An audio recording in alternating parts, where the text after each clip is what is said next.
So we have Dr. Vaibhav Chaturvedi with us, who is fellow at CEW.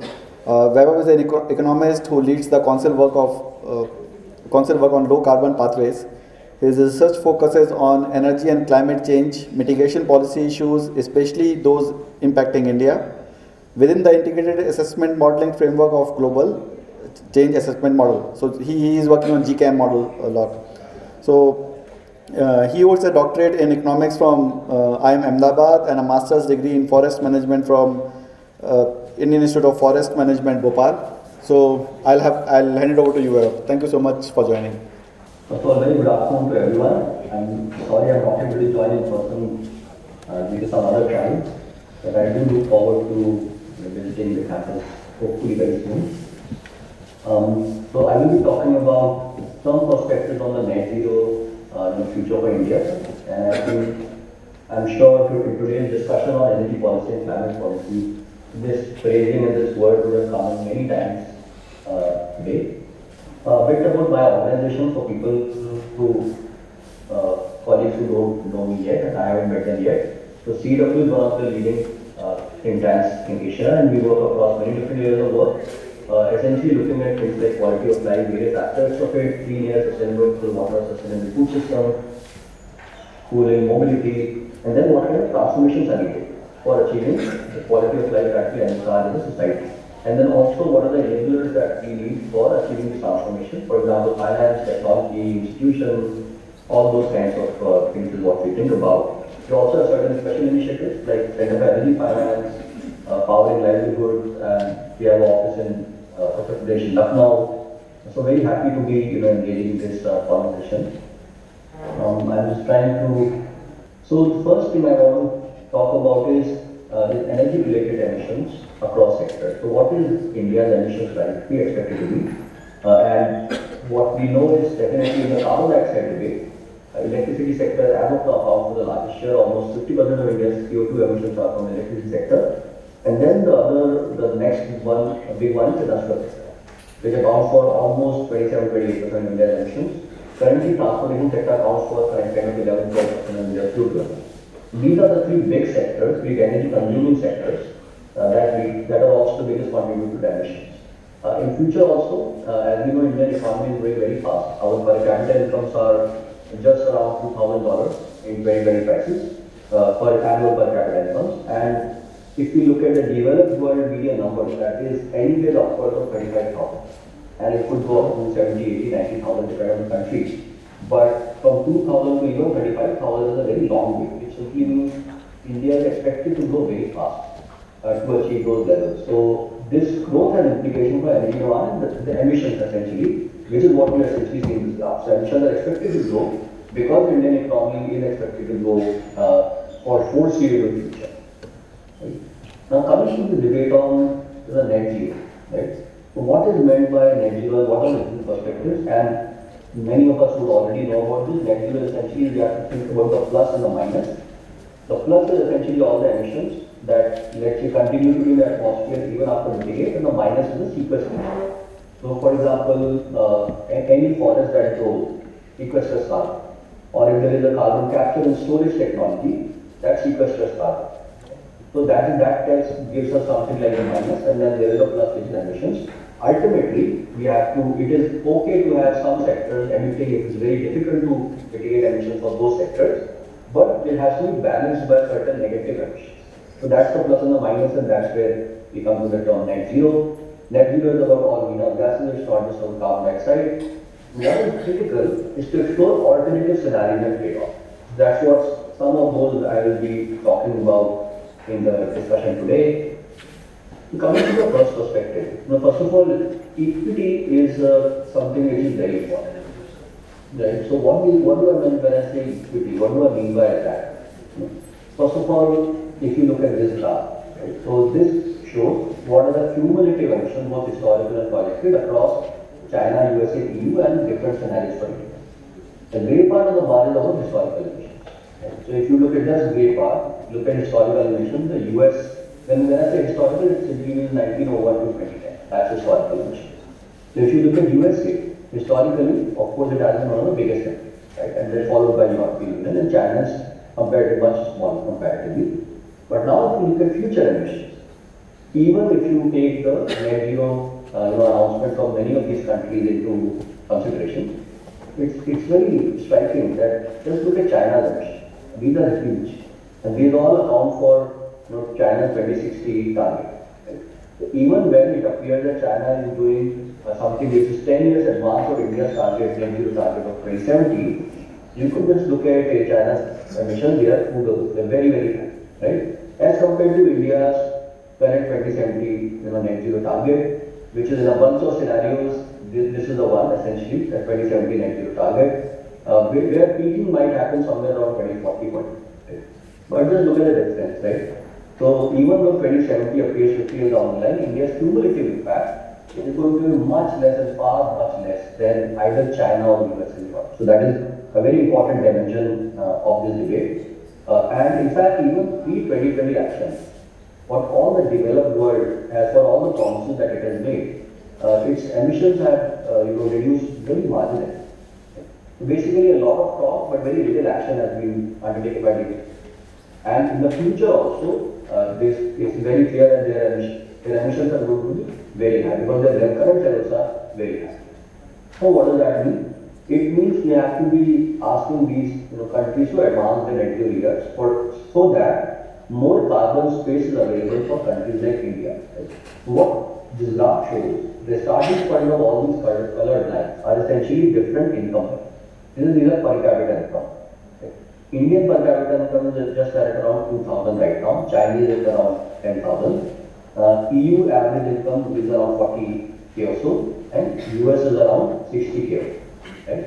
So very different levels of starting levels of incomes altogether. And in the future trajectory also, even if India goes at a fast pace, we expect India. So this dotted and horizontal line is essentially what the World Bank defines as a rich country. So any country that crosses somewhere around $12,500 per capita is officially, as per the World Bank classification, a rich economy. Right? And China is expected to officially become a rich economy somewhere around 2028 and 29. So that's when China will become a rich economy. India will become a rich economy somewhere between 2055 and 2060. Right? So for each of these economies, they have to think about advancing their net zero years to what the dot here is essentially what we should be saying, that these economies, both Europe and USA, are currently talking about 2050. They should be advancing their net zero years. China is talking about 2070, it should advance in 2045, and India is 2070. So India is actually trying to achieve a net zero year just 15, 20 years from when it will actually become a very rich economy as compared to many other economies in the world. So look at in case of China, is 2028, 29 it will officially become a very rich economy, and it is asked for a 30-year period from when it becomes a very rich economy to become net zero. In India's case, that is just 50 years, right? Which all of this simply tells us that India's actions and targets are actually much more ambitious related to its emissions as well as related to its income. So that is what the last graph as well as this graph clearly show, and equity has to be a very important part of the international discourse. Now the question is, well, is it 2070 too far? You must have heard of many people say that we have to only think about near-term actions, 2070 is very far, So why is it really too far? Now let me give an example. For any industrial investment, the horizon for investment is always 30-40 years. For example, a power plant, the financial life of a power plant is 25 years, but its technical life is at least 40 years, right? So what does it mean? It means if India has got a 2070 net zero target, as far as the technical life of a power plant is concerned, well, it should not ideally invest in any new coal power plant post 2030. Because otherwise, if let's say India invests in a new coal power plant in 2035, just after 35 years of operations, very likely that this plant will be asked to shut down because of the net zero target.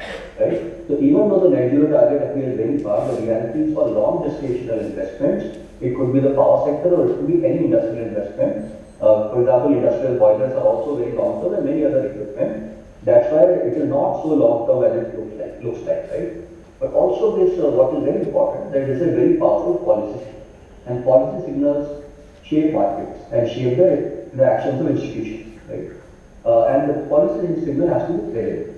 Now, what I mean by credible is that market participants have to view this signal as something which is, kind of reliable signal, right?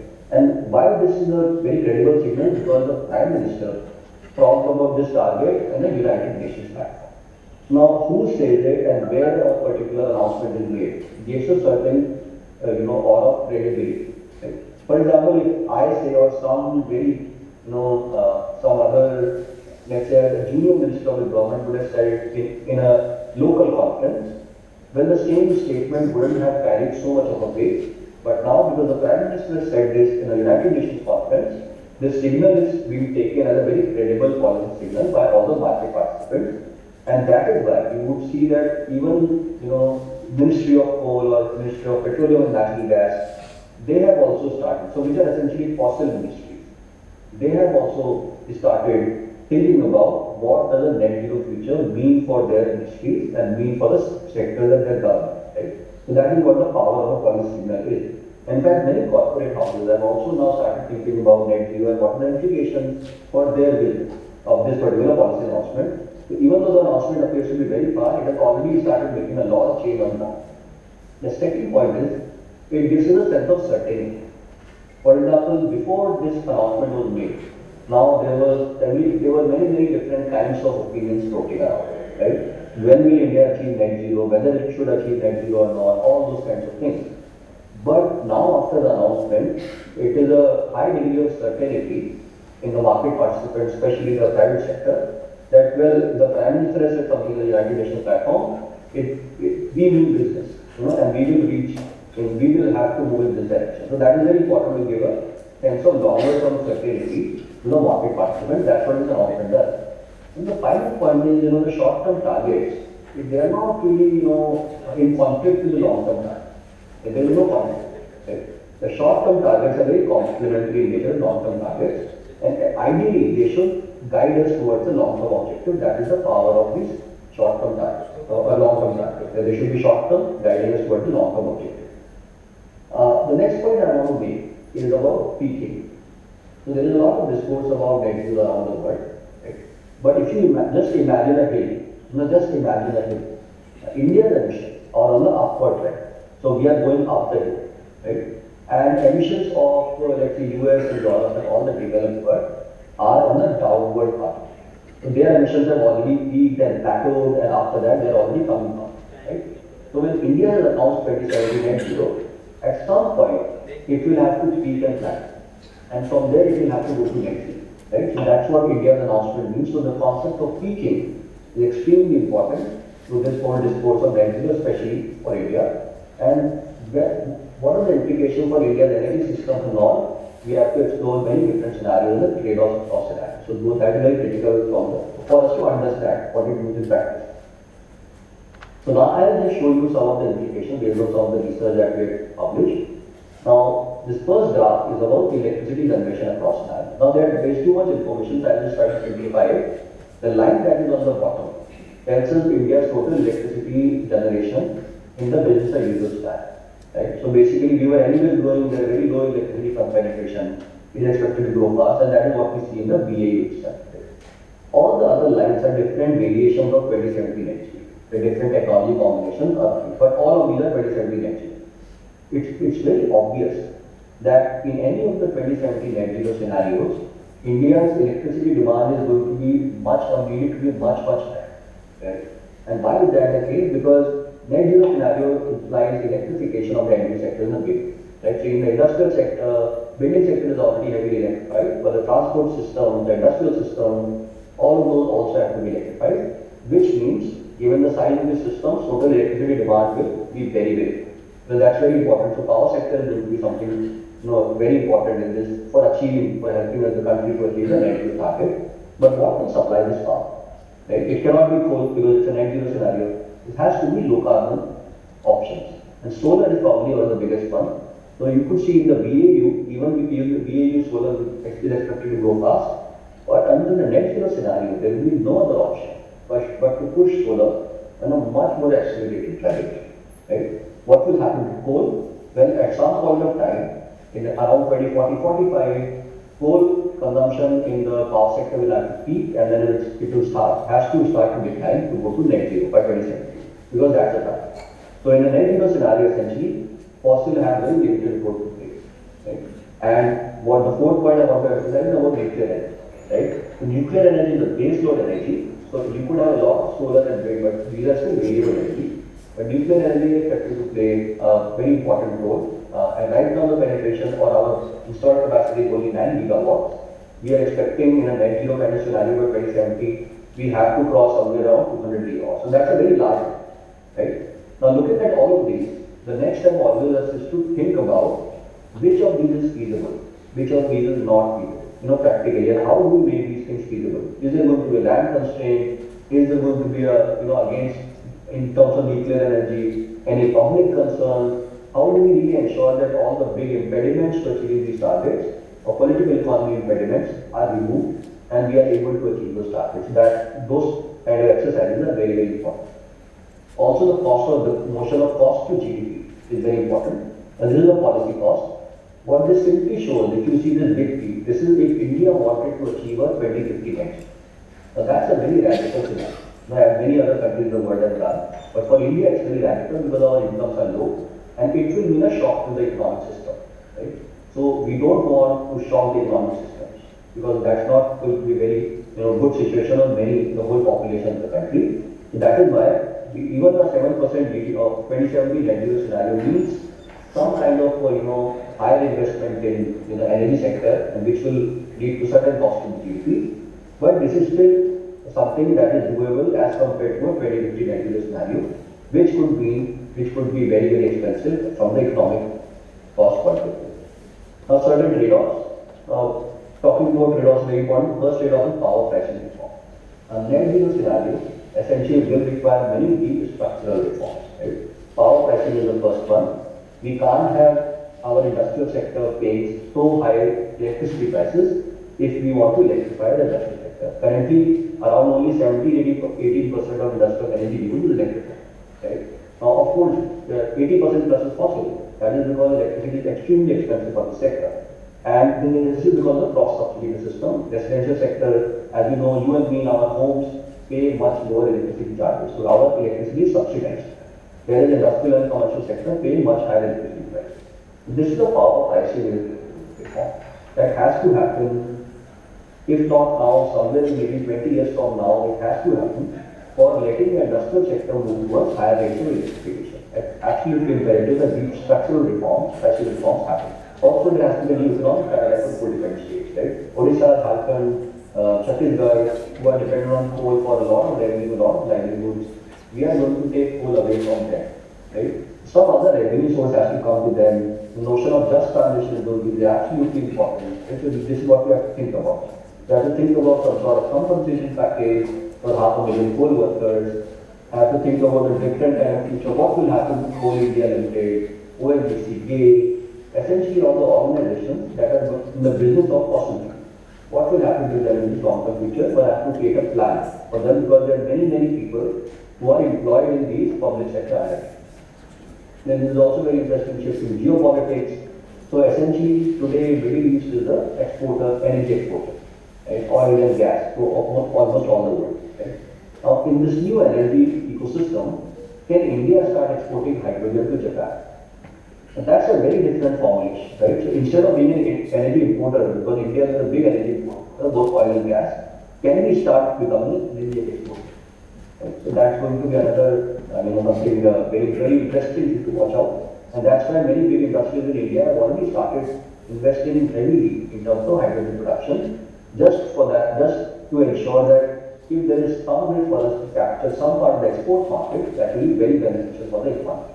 And there is also a notion of stranded assets. As I said, if we continue to invest in coal till 2045 or 40, well, some of them could be stranded assets and some loss of value for the economy could happen.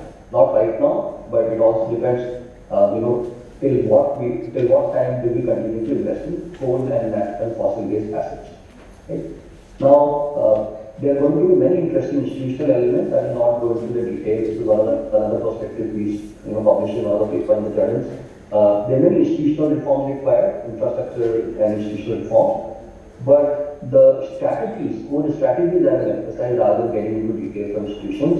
The core strategy is first of all engaging with citizens, engaging with the energy sector workforce is going to be very, very important. So if we want to change the energy system, there are huge workforce that is required in the current system. Right? And we have to engage with them just to ensure that the transition is orderly and there is no big impediments or bottlenecks. Also, low-cost finance becomes important. Pricing carbon is something very important, and in fact, the government of India has already announced a carbon trading market.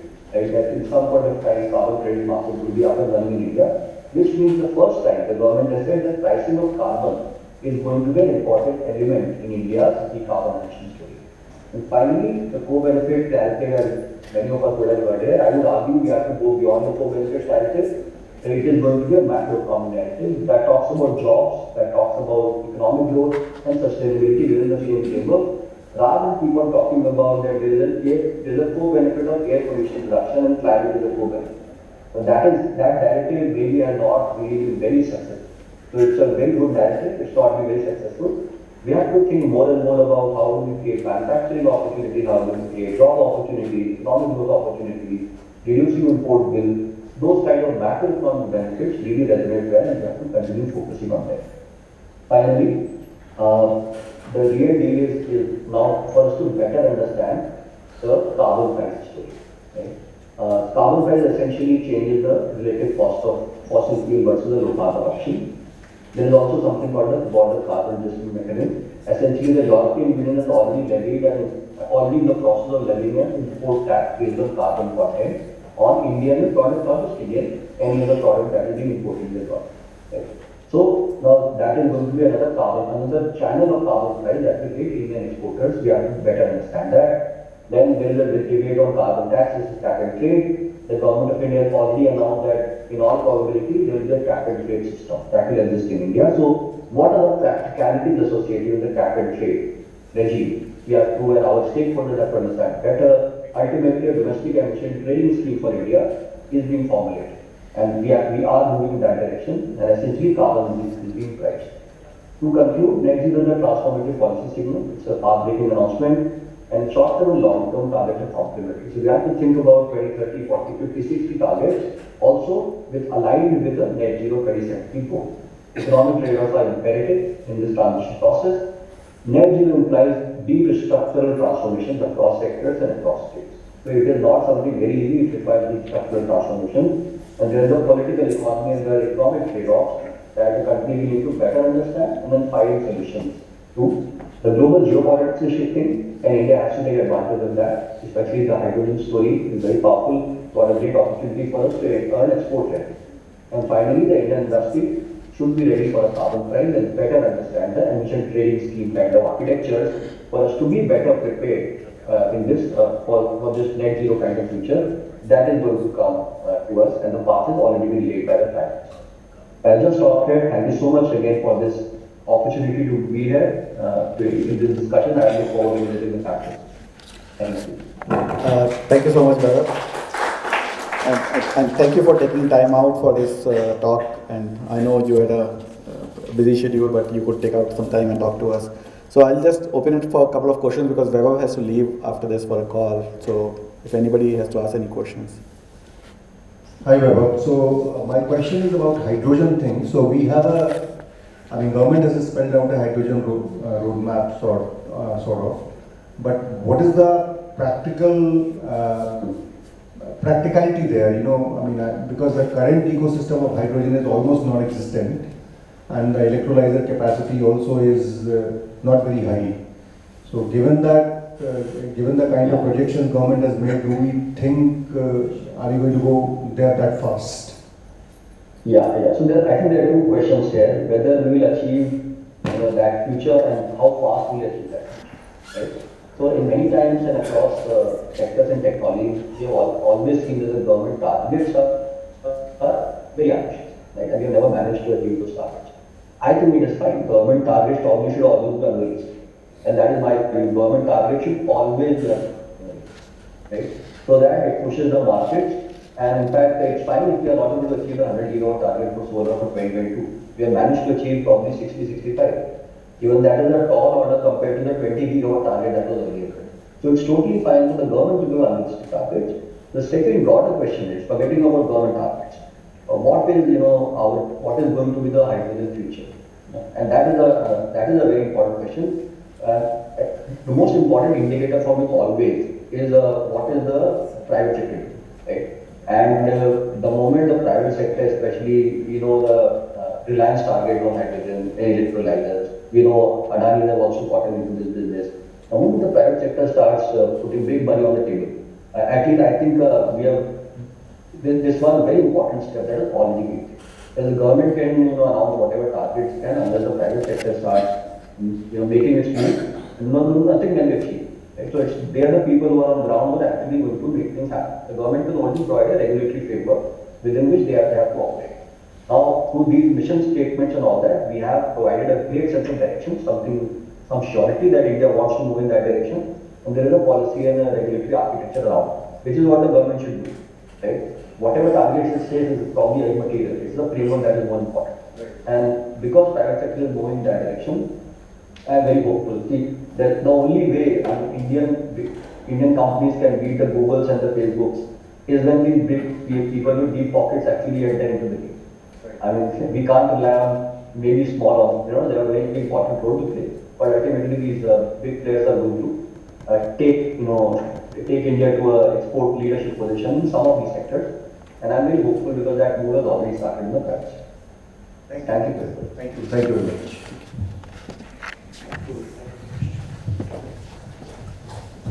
I just wanted to, find out what your opinions are going to be about how the direction for nuclear will go ahead. Will it again be the Adani and the Ambanis who will kind of spearhead, or will it be something else? What's your take on that? Yeah, I mean, that's a great question. So let me say nuclear. We have not really seen a lot of participation because of the perceived challenges around nuclear energy. So it is heavily controlled by the for better or worse, heavily controlled by the government. And as far as the government perspective and policy goes, it is completely for nuclear, but our investment has been a lot in terms of getting to this, this thorium-based nuclear reactor, because that is our biggest resource. But if we are somehow able to crack it, well then nothing like it. So that has been the target.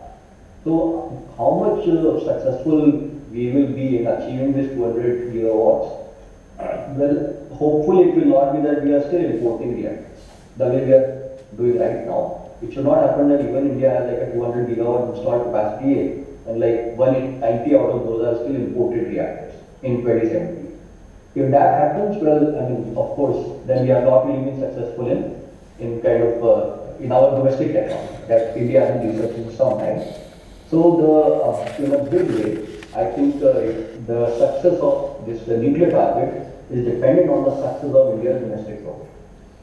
And if you are not successful in that, I mean, imports will probably be a bit of a hindrance because the cost of importing nuclear reactor is very expensive. So even the latest reactor we are seeing is like I think 5.5 rupees per kilowatt, right? That is current number, right? So in future, obviously, when there is more and more variability introduced into the system because of high renewable energy, then the market will be very apt to absorb even this 5.5 and 6 rupees cost, just to just because you have no option of using coal in the system, and you have a very high penetration of variable renewable energy, maybe 70%, 75%. So then the kind of option value of using nuclear energy becomes very high, and that's why maybe at that point of time it is always nuclear energy which appears to be very expensive now because we are comparing it to 2.5 rupees and 3 rupees of solar.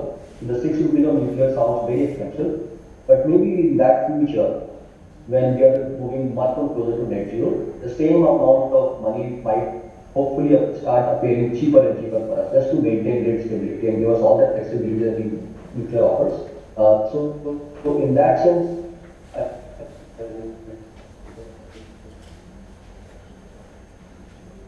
we always be driven by the government. As of now, I don't see a private sector coming in big way in nuclear energy, but that's an open question, and we have not done a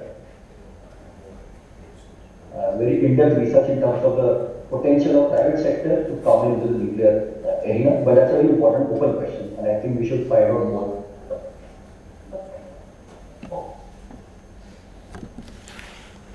Thank you, Vaibhav. Thank you so much for your time again, and thank you for joining us. Great. Thanks so much. Have a great day. I look forward to visiting the campus. Thank you. Yeah, we look forward to that too. Bye bye.